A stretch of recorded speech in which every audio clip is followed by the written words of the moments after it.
Hello, this is Vegan Mark. I want to talk about the subject of being yourself.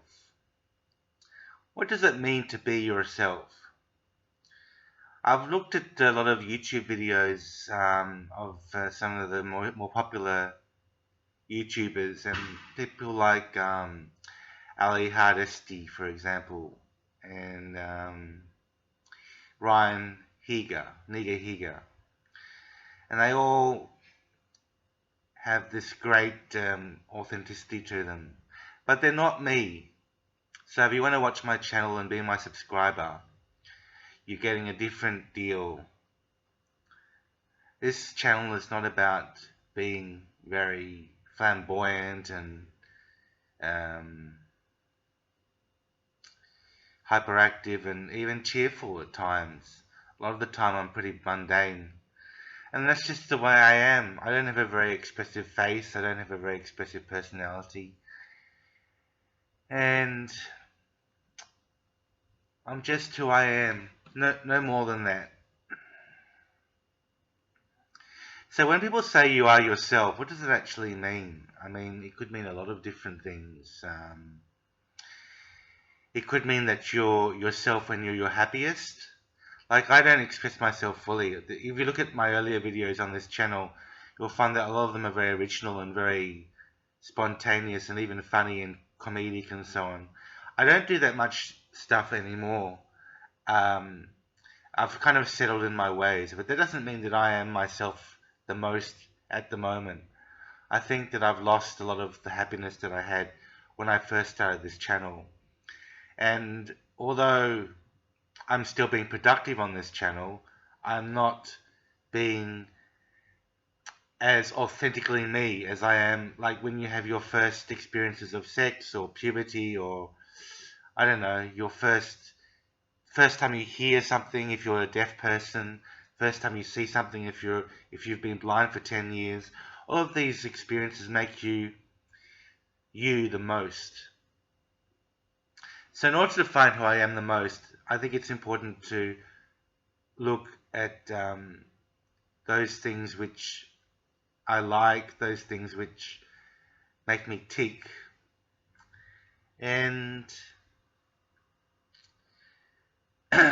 it's interesting that when you're at home, you are your most yourself. You're able to do things and eat things that you normally eat and that you're familiar with, and do the hobbies that you're most familiar with. And now, a few days ago, I found this watch. I'll show you this watch. I found it on the ground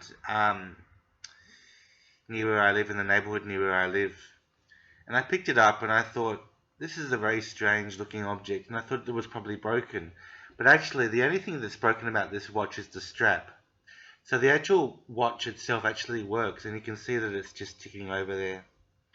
So I can use this as a timepiece, and it's very useful to me because I need some way to tell the time other than on my smartphone, which is really inconvenient to turn on sometimes. So that's why I love to have a timepiece like this. And I thought it's really useful to have this, and this watch, as innocuous as it looks, actually represents a lot of what I feel about the world. Like, you can be broken, and you can look unattractive, but you're still working, and your time on this earth is still ticking over. So, yeah, just metaphorically, I thought it was very interesting to think about that. And the things that we value are not always the things which are completely perfect. And we can still live and still be broken, because the Chinese have a saying that if something's broken, it's bad luck to keep it. You should throw it away. I'm not sure if that's entirely true. I guess it can be true, but with people, like, my teeth are broken.